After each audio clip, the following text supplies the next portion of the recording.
어느 따뜻한 봄날 오후였습니다. 부처님께서 대나무 숲 아래 고요히 앉아 계셨습니다. 바람이 불 때마다 대나무들이 서로 부딪히며 청아한 소리를 냈습니다. 그때 한 제자가 지친 얼굴로 부처님께 다가왔습니다. 그의 눈에는 깊은 슬픔이 어려 있었습니다. 세존이시여, 저는 늘 좋은 사람이 되려고 노력했습니다. 제자의 목소리는 떨렸습니다. 다른 사람들이 부탁하면 거절하지 못했고 누군가 힘들어하면 제 일을 제쳐두고 도왔습니다. 그는 잠시 말을 멈추었습니다. 하지만 세존이시여, 저는 점점 더 지쳐갑니다. 제 마음은 텅 비어 있고 아무도 제 아픔을 돌아보지 않습니다. 부처님께서는 조용히 제자를 바라보셨습니다. 그 눈빛에는 깊은 이해와 자비가 담겨 있었습니다. 그대의 착함이 그대를 불행하게 만들었구나.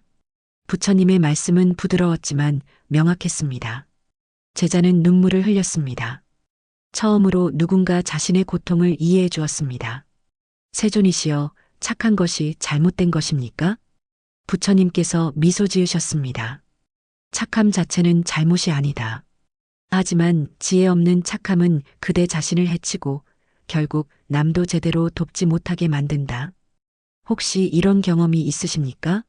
누군가의 부탁을 거절하지 못해 밤늦게까지 일하셨던 적이요. 다른 사람의 감정을 먼저 생각하느라 자신의 마음은 돌보지 못했던 순간이요. 착하게 살려고 애쓸수록 오히려 더 외롭고 지쳐가는 자신을 발견하신 적이요. 마음을 열고 듣는 분들께 오늘 이 시간은 특별한 울림이 될 것입니다. 부처님께서는 제자에게 말씀하셨습니다. 오늘 내가 그대에게 7가지 지혜를 나누겠다. 이것은 착함과 지혜를 함께 지니는 길이다. 자비와 경계, 배려와 자존감이 함께하는 중도의 길이다. 대나무 숲에 바람이 불었습니다. 청아한 소리가 울려 퍼졌습니다. 그 소리처럼 오늘의 가르침이 여러분의 마음에 고요한 울림으로 남기를 바랍니다. 부처님께서 제자를 바라보시며 물으셨습니다. 그대는 왜 착하려고 하는가? 제자는 잠시 망설이다가 대답했습니다. 사람들이 저를 좋아하기를 바랐습니다. 거절하면 미움받을까 두려웠습니다. 부처님께서 고개를 끄덕이셨습니다. 그것이 바로 두려움에서 비롯된 착함이다. 진정한 자비와는 다른 것이다. 많은 이들이 착함과 자비를 혼동합니다. 착함은 때로 두려움의 얼굴을 하고 있습니다. 미움받는 것이 두려워서, 혼자가 되는 것이 무서워서 예스라고 말합니다. 하지만 그것은 진정한 마음에서 우러나온 것이 아닙니다. 법구경에 이런 말씀이 있습니다. 어리석은 자는 선행을 하면서도 악한 결과를 맺고 지혜로운 자는 선행을 하면서 선한 결과를 맺는다. 이 구절의 의미는 깊습니다. 같은 행동이라도 그 의도와 지혜에 따라 결과가 달라진다는 것입니다. 두려움에서 나온 착함은 결국 자신을 해치고 상대방에게도 진정한 도움이 되지 못합니다. 부처님께서 손가락으로 땅을 가리키셨습니다. 이 땅을 보아라. 햇빛이 비추면 식물이 자라지만 그늘진 곳에서는 자라지 못한다. 그대의 착함이 지혜의 햇빛을 받지 못하면 그것은 그늘에 가려진 씨앗과 같다. 겉으로는 선한 행동처럼 보이지만 열매를 맺지 못한다. 한번 생각해 보십시오. 여러분이 누군가를 도왔을 때 그 마음이 진정 자발적이었습니까? 아니면 거절했을 때 올 불편함을 피하기 위해서였습니까? 이 질문에 솔직해질 때 우리는 비로소 진정한 변화를 시작할 수 있습니다. 현실에서 이것을 어떻게 적용할 수 있을까요? 부처님께서는 제자에게 구체적인 방법을 알려주셨습니다. 누군가 그대에게 무언가를 부탁할 때 먼저 그대 자신에게 물어보아라. 나는 진심으로 이것을 하고 싶은가? 아니면 거절이 두려운가? 그 대답이 명확해질 때까지 즉시 대답하지 말라. 이것은 매우 실용적인 지혜입니다. 우리는 너무 빨리 예스라고 말하는 습관이 있습니다. 상대방의 눈을 보면서 거절하기가 어렵습니다. 하지만 부처님께서는 말씀하셨습니다. 시간을 두고 답하는 것은 무례한 것이 아니다. 오히려 그것이 진정한 배려이다. 성급하게 약속했다가 지키지 못하는 것보다 신중하게 생각한 후 진심으로 돕는 것이 훨씬 자비롭다. 어느 날 한 사람이 이 가르침을 실천했습니다. 직장에서 늘 다른 사람의 일을 대신해 주던 그였습니다. 어느 날 동료가 또다시 급한 부탁을 했습니다. 예전 같으면 바로 알겠습니다라고 했을 것입니다. 하지만 이번에는 달랐습니다. 제가 오늘 저녁에 생각해보고 내일 아침에 답변 드려도 될까요? 동료는 조금 의아해했지만 고개를 끄덕였습니다. 그날 밤 그는 조용히 자신에게 물었습니다. 나는 진심으로 이 일을 돕고 싶은가? 아니면 거절했을 때의 불편함이 두려운가? 답은 명확했습니다. 그는 이미 자신의 일로 지쳐 있었습니다. 다음 날 그는 정중하지만 분명하게 말했습니다. 죄송하지만 이번에는 도와드리기 어려울 것 같습니다. 제 업무도 지금 여유가 없어서요. 놀랍게도 동료는 화내지 않았습니다. 오히려 그럴 줄 알았어. 괜찮아. 다른 방법을 찾아볼게라고 말했습니다. 그 순간 그는 깨달았습니다. 자신이 그동안 얼마나 쓸데없는 걱정을 해왔는지를요. 이것이 바로 착함과 지혜의 차이입니다. 착함은 무조건 예스라고 말합니다. 지혜는 자신의 상태를 먼저 살핍니다. 착함은 상대방의 반응을 두려워합니다. 지혜는 진실과 정직을 우선합니다. 착함은 자신을 희생합니다. 지혜는 자신과 타인을 함께 돌봅니다. 부처님께서 제자에게 말씀하셨습니다. 두려움에서 나온 착함은 언젠가 원망으로 변한다. 하지만 지혜에서 나온 자비는 영원히 맑은 샘물처럼 흐른다. 이 순간을 함께하는 분들께 전합니다. 여러분의 착함은 소중합니다. 하지만 그 착함에 지혜의 빛을 더해 주십시오. 그러면 여러분의 선행은 진정으로 아름다운 열매를 맺을 것입니다. 제자가 부처님께 물었습니다. 세존이시여, 그렇다면 진정한 자비는 무엇입니까? 제가 지금까지 해온 것들이 자비가 아니었다면 무엇이 진정한 자비입니까? 부처님께서는 근처에 흐르는 시냇물을 가리키셨습니다.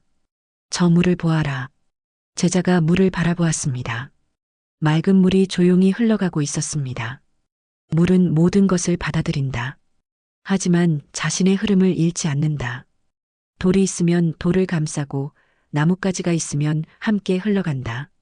하지만 물은 결코 자신의 본성을 잃지 않는다. 부처님의 말씀은 깊은 울림이 있었습니다. 진정한 자비도 그와 같다. 타인을 돕되 자신을 잃지 않는 것이다. 수타니파타에 이런 구절이 있습니다. 자신을 먼저 바르게 세운 후에 남을 가르쳐라. 그러면 지혜로운 자는 허물이 없으리라. 이 가르침은 매우 중요합니다. 우리는 종종 자신을 돌보는 것이 이기적이라고 생각합니다. 하지만 부처님께서는 정반대로 말씀하십니다. 자신을 먼저 바르게 세우는 것이 진정한 자비의 시작이라고요. 생각해 보십시오. 텅 빈 그릇으로 어떻게 다른 그릇에 물을 채울 수 있겠습니까? 마찬가지로 자신이 고갈된 상태에서 어떻게 남을 진정으로 도울 수 있겠습니까? 부처님께서 제자에게 구체적인 예를 들어주셨습니다. 등불을 생각해 보아라. 등불이 다른 등불을 밝히려면 먼저 자신이 꺼지지 않아야 한다. 자신의 불꽃이 약해지는데도 계속 다른 등불만 밝히려 하면 어떻게 되겠는가? 결국 자신의 불도 꺼지고 남의 불도 제대로 밝히지 못한다. 제자는 고개를 끄덕였습니다. 그렇습니다. 세존이시여. 제가 그랬습니다. 제 마음의 등불이 꺼져가는데도 계속 남을 밝히려고만 했습니다. 부처님께서 자비롭게 미소 지으셨습니다. 이제 알았으니 바꾸면 된다. 현실에서 이것을 어떻게 실천할 수 있을까요? 부처님께서는 제자에게 3가지 원칙을 가르쳐 주셨습니다. 첫째, 자신의 상태를 먼저 살피는 것입니다. 아침에 일어나면 그대 자신에게 물어보아라. 오늘 나의 마음은 어떠한가? 내 몸은 충분히 쉬었는가? 이것이 하루를 시작하는 첫 번째 자비이다. 둘째, 자신의 한계를 인정하는 것입니다. 그대는 부처가 아니다. 모든 사람을 다 도울 수는 없다. 그것을 인정하는 것이 정직함이고 정직함이 진정한 자비의 토대이다. 셋째, 도움을 주되 의존을 만들지 않는 것입니다. 물고기를 주지 말고 물고기 잡는 법을 가르쳐라. 그래야 진정으로 그 사람을 돕는 것이다. 한 이야기를 나누겠습니다. 어느 어머니가 있었습니다. 자녀들이 성인이 된 후에도 모든 것을 대신해 주었습니다. 빨래, 청소, 식사는 물론이고 직장 문제까지 나서서 해결해 주려 했습니다. 그녀는 자신이 좋은 어머니라고 생각했습니다. 하지만 시간이 지날수록 자녀들은 독립하지 못했습니다. 작은 문제도 스스로 해결하지 못하고 항상 어머니를 찾았습니다. 어머니는 점점 더 지쳐갔습니다. 어느 날 그녀는 이 가르침을 들었습니다. 그리고 깨달았습니다. 자신의 착함이 실은 자녀들의 성장을 막고 있었다는 것을요. 그녀는 조금씩 변화를 시작했습니다. 이제부터는 내가 직접 해보렴. 엄마가 옆에서 지켜볼게. 처음에는 어색했습니다. 자녀들도 불편해했습니다. 하지만 시간이 지나면서 놀라운 변화가 일어났습니다. 자녀들은 스스로 문제를 해결하는 법을 배웠습니다. 실패도 하고 넘어지기도 했지만 그것이 진정한 성장이었습니다. 그리고 어머니도 자신의 삶을 되찾았습니다. 이것이 바로 진정한 자비입니다. 상대방이 원하는 것을 다 들어주는 것이 아닙니다. 상대방이 스스로 설 수 있도록 돕는 것입니다. 부처님께서 말씀하셨습니다. 자비는 약함이 아니다. 자비는 지혜와 힘이 함께하는 것이다. 때로는 노라고 말하는 것이 가장 큰 자비일 수 있다.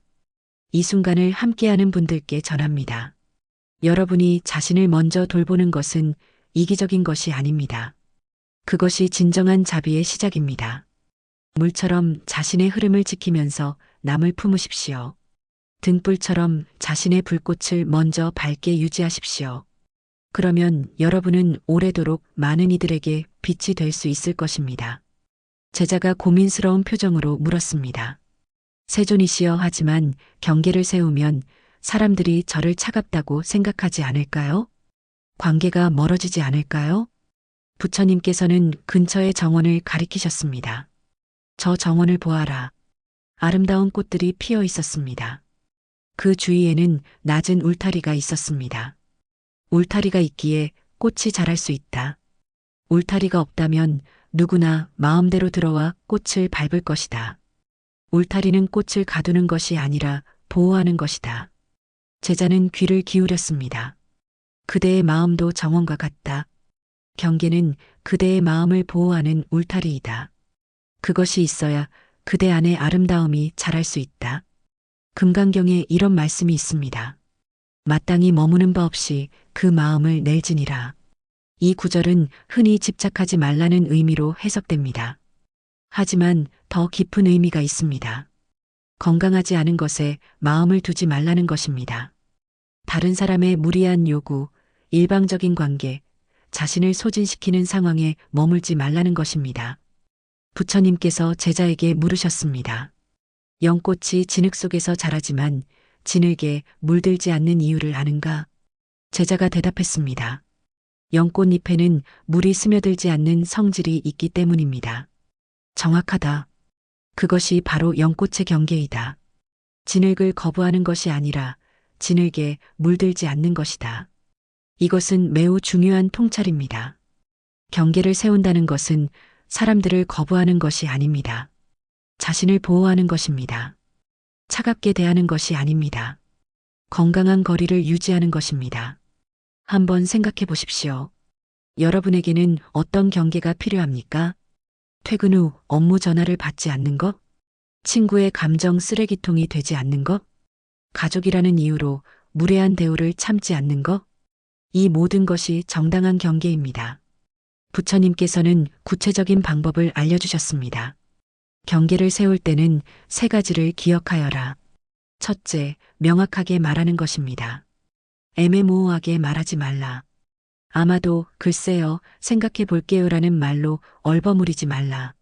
정중하되 분명하게 아니오라고 말하여라. 둘째, 이유를 길게 설명하지 않는 것입니다. 그대가 거절하는 이유를 장황하게 설명할 필요가 없다. 변명처럼 들리지 않도록 짧고 간결하게 말하여라. 죄송하지만 지금은 어렵습니다면 충분하다. 셋째, 죄책감을 느끼지 않는 것입니다. 그대가 그대 자신을 지키는 것은 잘못이 아니다.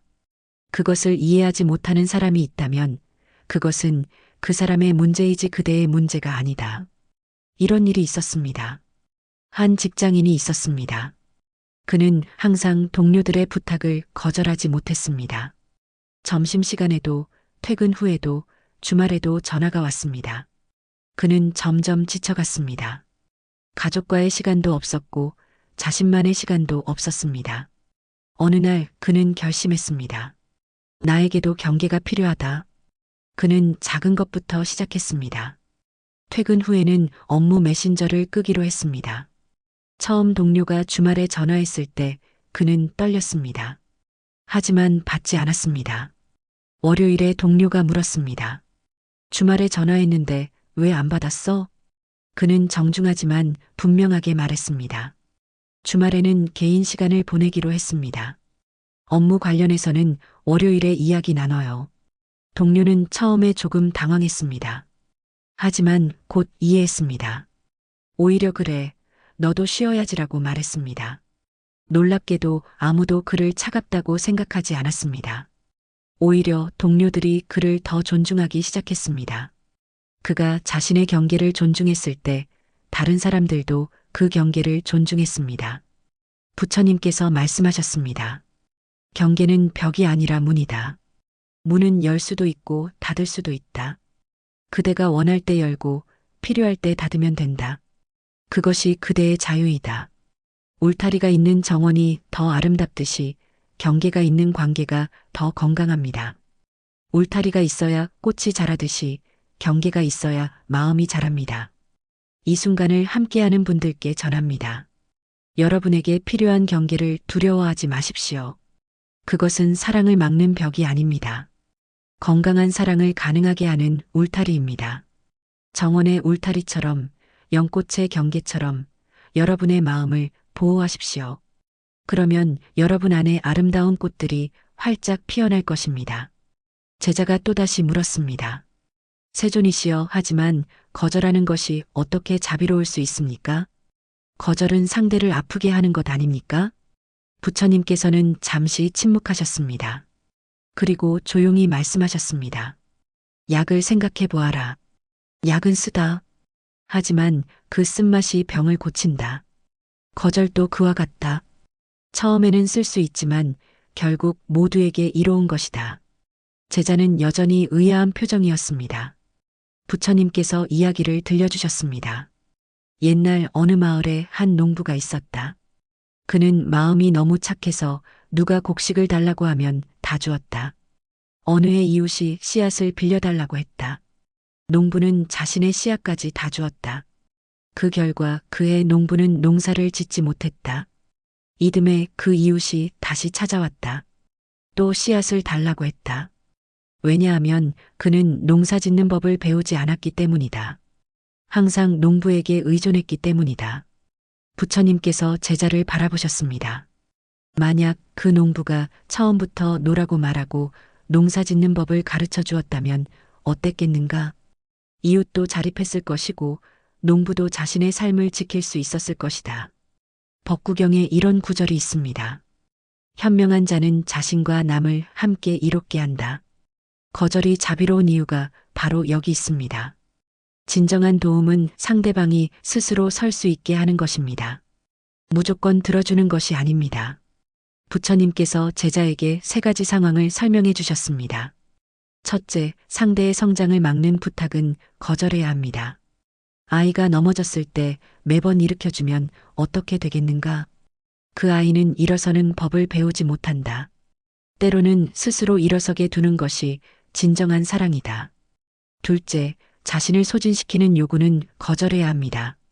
그대가 쓰러지면 누구도 도울 수 없다. 비행기에서 산소 마스크를 먼저 자신에게 쓰라고 하는 이유를 생각해 보아라. 셋째, 불공정한 관계는 거절해야 합니다. 한쪽만 주고 한쪽만 받는 관계는 건강하지 않다. 그것은 사랑이 아니라 착취이다. 한번 생각해 보십시오. 여러분 주변에 이런 관계가 있지 않습니까? 항상 도움만 요청하고 절대 도움을 주지 않는 사람. 여러분의 사정은 묻지 않고 자기 편의만 생각하는 사람. 여러분이 거절하면 화를 내거나 죄책감을 느끼게 하는 사람. 이런 관계에서 노라고 말하는 것은 차가운 것이 아닙니다. 필요한 것입니다. 실제로 이런 일이 있었습니다. 한 여성이 있었습니다. 그녀의 친구는 항상 깊은 밤에 전화를 걸어 자신의 고민을 털어놓았습니다. 여성은 늘 들어주었습니다. 자신이 다음날 중요한 회의가 있어도 아파서 쉬어야 할 때도요. 하지만 그녀가 힘들 때 그 친구는 바빴습니다. 이것이 몇 년 동안 계속되었습니다. 어느 날 그녀는 깨달았습니다. 이것은 우정이 아니다. 다음에 친구가 밤늦게 전화했을 때 그녀는 말했습니다. 미안하지만 지금은 이야기하기 어려워. 내일 낮에 전화할게. 친구는 당황했습니다. 왜? 나 지금 힘든데. 그녀는 정중하지만 단호하게 말했습니다. 나도 지금 쉬어야 해. 내 고민도 중요하지만 내 건강도 중요해. 처음에 친구는 화를 냈습니다. 넌 변했어. 예전엔 안 그랬잖아. 하지만 여성은 흔들리지 않았습니다. 시간이 지나자 놀라운 일이 일어났습니다. 친구는 스스로 문제를 해결하는 법을 배우기 시작했습니다. 더 이상 깊은 밤에 전화하지 않았고 낮 시간에 짧게 이야기를 나누었습니다. 관계는 오히려 더 건강해졌습니다. 부처님께서 말씀하셨습니다. 노라고 말하는 것은 끝이 아니라 시작이다. 건강한 관계의 시작이다. 상호 존중의 시작이다. 진정한 우정의 시작이다. 거절은 상대를 미워하는 것이 아닙니다. 자신과 상대를 함께 존중하는 것입니다. 거절은 관계를 끊는 것이 아닙니다. 관계를 더 건강하게 만드는 것입니다. 거절은 차가운 것이 아닙니다. 때로는 가장 따뜻한 자비입니다. 이 순간을 함께하는 분들께 전합니다. 여러분이 노라고 말할 권리가 있습니다. 그것은 이기적인 것이 아닙니다. 건강한 것입니다. 약의 쓴맛처럼 처음에는 불편할 수 있습니다. 하지만 결국 여러분과 상대방 모두를 치유할 것입니다.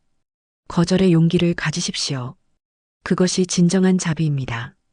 제자가 깊은 한숨을 쉬었습니다.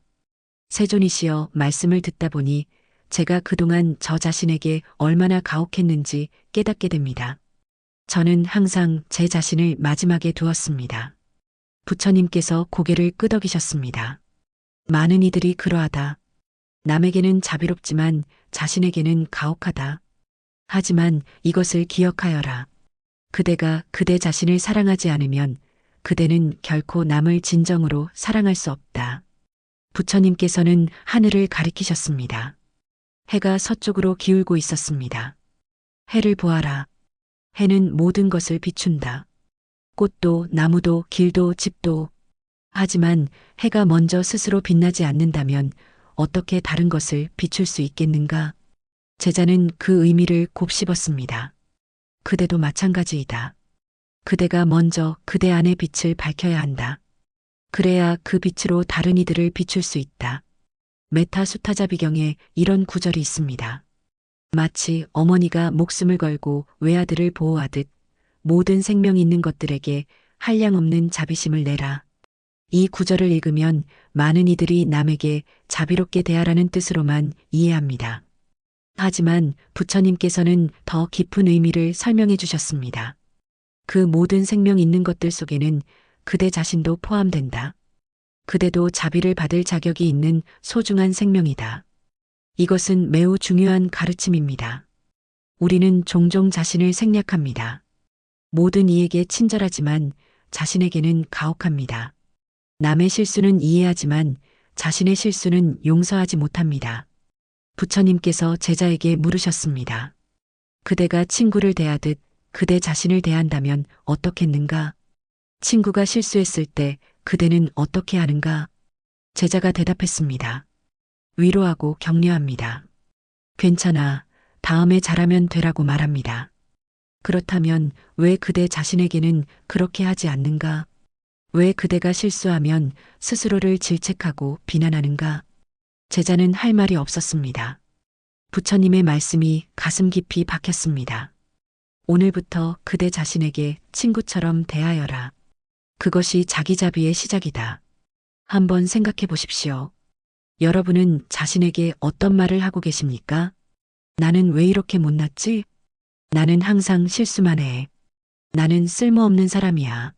만약 친구가 이런 말을 한다면 여러분은 뭐라고 하시겠습니까? 아마 이렇게 말할 것입니다. 그렇게 말하지 마. 넌 충분히 잘하고 있어. 그렇다면 왜 자신에게는 그렇게 말하지 못하십니까? 부처님께서는 구체적인 실천 방법을 알려주셨습니다. 매일 아침 일어나면 거울을 보아라. 그리고 그대 자신에게 이렇게 말하여라. 오늘도 최선을 다하는 나 자신을 응원합니다. 매일 밤 잠들기 전에는 이렇게 말하여라. 오늘도 수고했습니다. 충분히 잘했습니다. 처음에는 어색할 것이다. 하지만 계속하다 보면 그대 안에 변화가 일어날 것이다. 실제로 이런 일이 있었습니다. 한 사람이 항상 자신을 질책했습니다. 작은 실수에도 자신을 용서하지 못했습니다. 밤마다 그날의 실수들을 되새기며 자책했습니다. 그는 점점 더 자신감을 잃어갔습니다. 어느 날 그는 이 가르침을 실천하기로 했습니다. 처음 거울 앞에서 자신에게 격려의 말을 할 때는 눈물이 났습니다. 그동안 자신에게 얼마나 가혹했는지 깨달았기 때문입니다. 하지만 그는 계속했습니다. 매일 아침과 저녁 자신에게 자비로운 말을 건넸습니다. 한 달쯤 지나자 놀라운 변화가 일어났습니다. 그는 실수를 해도 더 이상 자신을 질책하지 않았습니다. 대신 괜찮아. 다음에는 더 잘할 수 있어라고 말했습니다. 그러자 신기하게도 실수도 줄어들었습니다. 자신을 사랑하자 자신감이 생겼고 자신감이 생기자 일도 더 잘 되었습니다. 부처님께서 말씀하셨습니다. 자기자비는 이기심이 아니다. 오히려 자기자비가 있어야 진정한 이타심이 가능하다. 빈 그릇으로는 물을 나눠줄 수 없듯이 사랑받지 못한 마음으로는 사랑을 나눠줄 수 없다. 생각해 보십시오. 비행기 안전 안내를 들어보신 적 있으십니까? 산소 마스크가 떨어지면 자신이 먼저 쓰고 다른 사람을 도우라고 합니다. 이것이 이기적입니까? 아닙니다. 자신이 의식을 잃으면 아무도 도울 수 없기 때문입니다. 우리의 삶도 마찬가지입니다. 자신을 먼저 돌보는 것은 이기적인 것이 아닙니다. 필수적인 것입니다. 이 순간을 함께하는 분들께 전합니다. 오늘부터 여러분 자신에게 자비로워지십시오. 실수해도 괜찮습니다. 완벽하지 않아도 괜찮습니다. 여러분은 지금 이대로도 충분히 소중합니다. 해처럼 먼저 스스로 빛나십시오. 그러면 그 빛이 자연스럽게 다른 이들에게도 퍼져나갈 것입니다. 자기자비, 그것이 모든 자비의 시작입니다. 제자가 조심스럽게 물었습니다. 세존이시여, 그렇다면 어디까지 주고 어디서 멈춰야 합니까? 그 경계를 어떻게 알 수 있습니까? 부처님께서는 근처에 있던 비파 현악기를 가리키셨습니다. 저 비파의 줄을 보아라. 제자가 비파를 바라보았습니다. 줄이 너무 팽팽하면 어떻게 되는가? 끊어집니다. 줄이 너무 느슨하면 소리가 나지 않습니다. 부처님께서 미소 지으셨습니다. 그렇다. 중도란 바로 그것이다. 너무 팽팽하지도 너무 느슨하지도 않은 상태. 그때 가장 아름다운 소리가 난다. 이것은 부처님께서 깨달음을 얻기 전 고행 시절에 깨달은 진리입니다. 과도한 고행도 과도한 쾌락도 모두 깨달음에 이르는 길이 아니었습니다. 중도, 그 균형의 지혜가 깨달음의 문을 열었습니다. 관계도 마찬가지이다. 너무 많이 주면 그대가 고갈되고 아무것도 주지 않으면 관계가 메마른다. 중도를 찾아야 한다. 법구경에 이런 구절이 있습니다. 지나치지도 모자라지도 않게 중도를 걷는 자가 평안을 얻는다. 이 중도의 지혜를 관계에 적용하면 어떻게 될까요? 부처님께서 제자에게 설명해 주셨습니다. 중도의 관계란 이런 것이다. 그대가 도움을 줄 때 그대 자신도 평안해야 한다. 그대가 거절할 때 죄책감이 아니라 평온함을 느껴야 한다. 그대가 함께할 때도 혼자 있을 때도 모두 편안해야 한다. 한번 생각해 보십시오. 여러분의 관계에서 비파줄은 어떤 상태입니까? 너무 팽팽해서 언제 끊어질지 모르는 상태입니까? 아니면 너무 느슨해서 아무 소리도 나지 않는 상태입니까? 부처님께서는 중도를 찾는 세 가지 기준을 알려주셨습니다. 첫째, 에너지의 균형입니다. 그대가 누군가와 함께 있은 후 에너지가 남아있는가? 아니면 완전히 고갈되는가? 건강한 관계는 서로에게 에너지를 주는 관계이다. 한쪽만 고갈되는 관계는 균형이 깨진 것이다. 둘째, 상호성의 균형입니다. 관계에서 주고받음이 균형을 이루는가? 한쪽만 주고 한쪽만 받는가? 때로는 한쪽이 더 많이 줄 수 있다. 하지만 장기적으로는 균형을 이루어야 한다. 셋째, 존중의 균형입니다. 그대가 상대를 존중하듯 상대도 그대를 존중하는가? 그대의 시간, 감정, 의견이 상대에게도 중요한가? 서로 존중하는 관계가 중도의 관계이다. 실제로 이런 일이 있었습니다. 한 부부가 있었습니다. 아내는 항상 남편의 일을 우선시했습니다. 남편의 회식에 맞춰 저녁을 준비하고 남편의 친구들과의 약속을 위해 자신의 계획을 미뤘습니다. 처음에는 사랑이라고 생각했습니다. 하지만 시간이 지나면서 아내는 지쳐갔습니다. 자신의 삶이 없었습니다. 자신의 꿈도 친구도 시간도 모두 남편에게 맞춰져 있었습니다.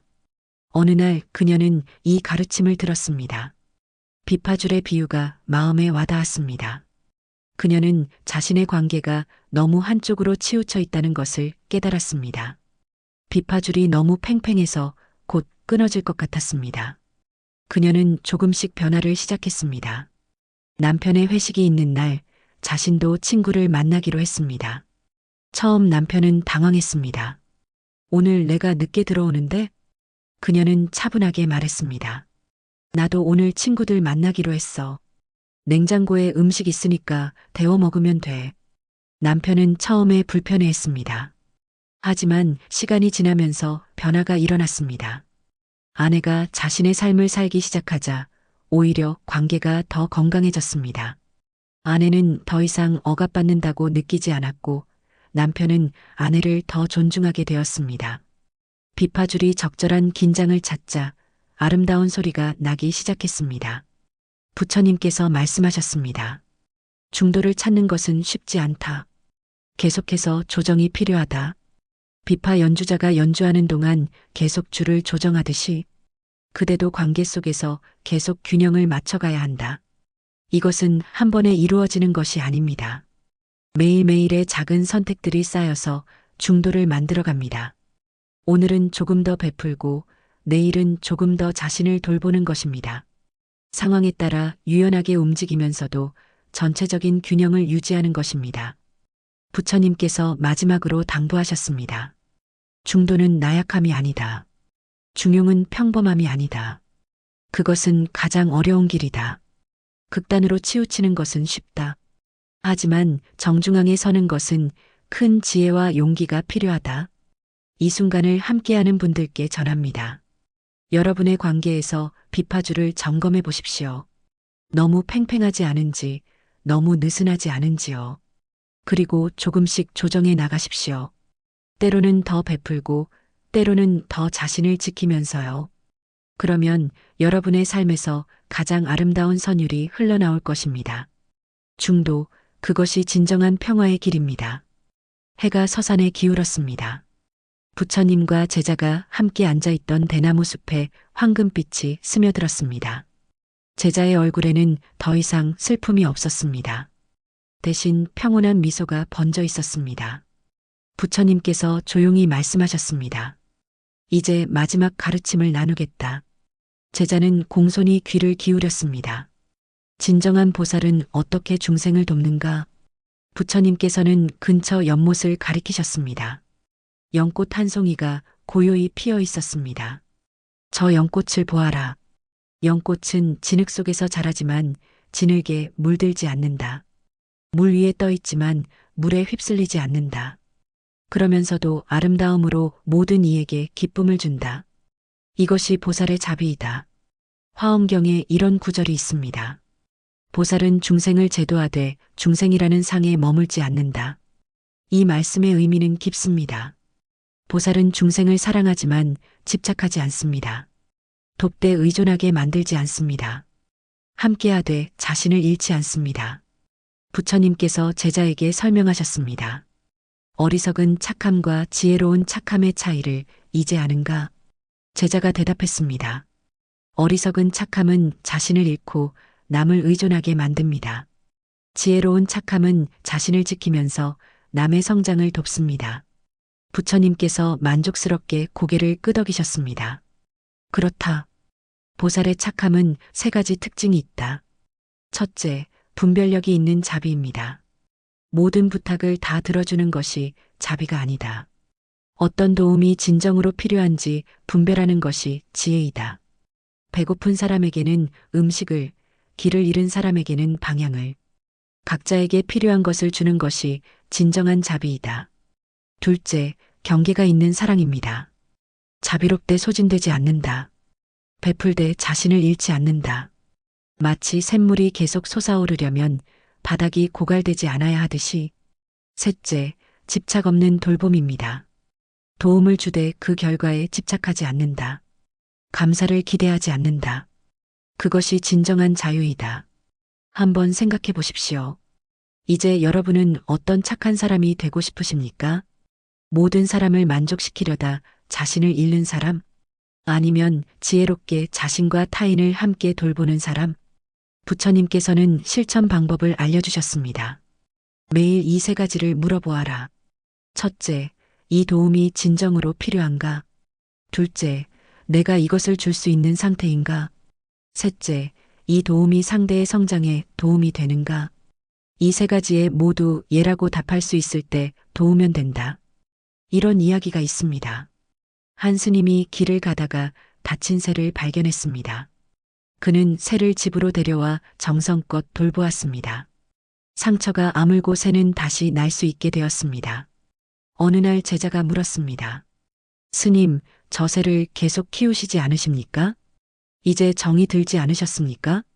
스님은 미소 지으며 새장 문을 열었습니다. 새는 잠시 주저하다가 하늘로 날아올랐습니다.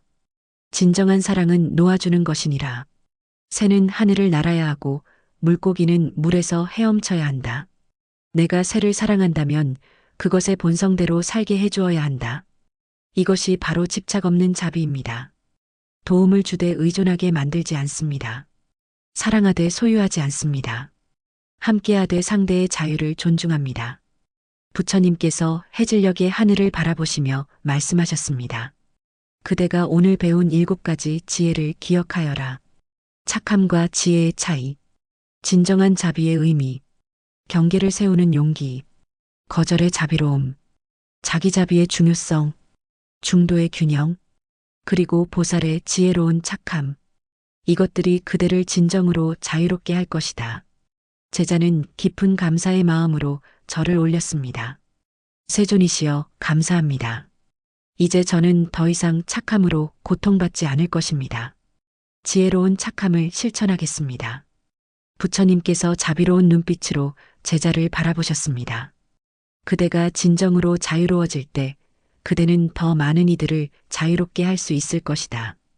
연꽃처럼 피어나거라. 진흙에 물들지 않으면서도 아름다움을 나누는 삶을 살아가거라. 해가 완전히 졌습니다. 하지만 제자의 마음속에는 새로운 빛이 밝혀졌습니다. 지혜의 빛, 자비의 빛, 자유의 빛이었습니다. 이 순간을 함께하는 분들께 전합니다. 여러분도 연꽃처럼 피어나십시오. 세상의 진흙 속에 있지만 그것에 물들지 마십시오. 자비롭되 지혜롭게, 착하되 현명하게 살아가십시오. 그러면 여러분은 진정으로 자유로운 삶을 살게 될 것입니다. 그리고 그 자유가 여러분 주변의 많은 이들에게도 퍼져나갈 것입니다. 연꽃처럼, 보살처럼 지혜와 자비가 함께하는 삶을요. 밤이 깊어갔습니다. 대나무 숲에는 고요함만이 흘렀습니다. 제자는 이제 평온한 얼굴로 자리에서 일어났습니다. 오늘 듣는 분들과 함께 우리는 긴 여정을 걸었습니다. 너무 착해서 불행했던 사람들을 위한 7가지 지혜를 나누었습니다. 착함과 지혜를 구분하는 법을 배웠습니다. 두려움에서 나온 착함이 아닌 지혜에서 우러나온 자비를 이해했습니다. 진정한 자비는 자신을 지키면서 남을 돕는 것임을 깨달았습니다. 경계를 세우는 것이 차가운 것이 아니라 필요한 것임을 알았습니다. 거절이 때로는 가장 따뜻한 자비가 될 수 있음을 배웠습니다. 자신에게 자비로워야 남에게도 자비로울 수 있다는 진리를 만났습니다. 중도의 균형, 비파줄처럼 적절한 긴장을 유지하는 지혜를 얻었습니다. 그리고 마지막으로 보살의 지혜로운 착함, 연꽃처럼 피어나는 삶을 배웠습니다. 이제 여러분은 알고 계십니다. 착한 것이 잘못된 것이 아니라 지혜 없는 착함이 문제였다는 것을요. 여러분의 소중한 마음은 그대로 간직하시되 거기에 지혜의 빛을 더하십시오. 그러면 여러분은 더 이상 착함으로 고통받지 않을 것입니다. 대신 지혜로운 자비로 많은 이들에게 진정한 도움이 되실 것입니다. 오늘 이 가르침이 여러분의 마음에 작은 씨앗으로 심어지기를 바랍니다. 그 씨앗이 싹을 틔우고 자라서 언젠가 아름다운 연꽃으로 피어나기를 바랍니다. 진흙에 물들지 않으면서도 아름다움을 나누는 연꽃처럼요. 이 영상이 도움이 되셨다면 좋아요와 구독으로 응원해 주십시오. 여러분의 작은 관심이 더 많은 분들에게 이 지혜를 전하는데 큰 힘이 됩니다. 댓글로 여러분의 생각과 경험을 나눠주시면 함께 배우고 성장하는 기회가 될 것입니다. 부처님의 지혜가 여러분의 마음에 평안을 가져다 주기를 바랍니다. 여러분 모두 연꽃처럼 아름답게 피어나시기를 기원합니다. 고요한 밤, 편안한 마음으로 이 울림이 여러분과 함께하기를 바랍니다. 앞장